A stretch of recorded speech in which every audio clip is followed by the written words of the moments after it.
Magandang umaga mga idol. Araw ng Lunes po ngayon.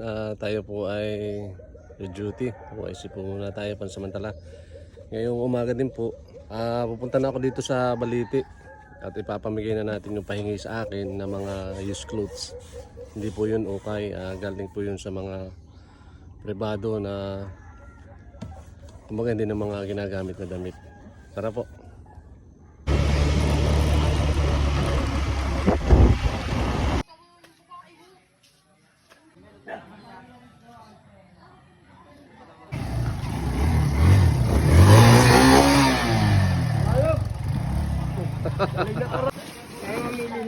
Hello.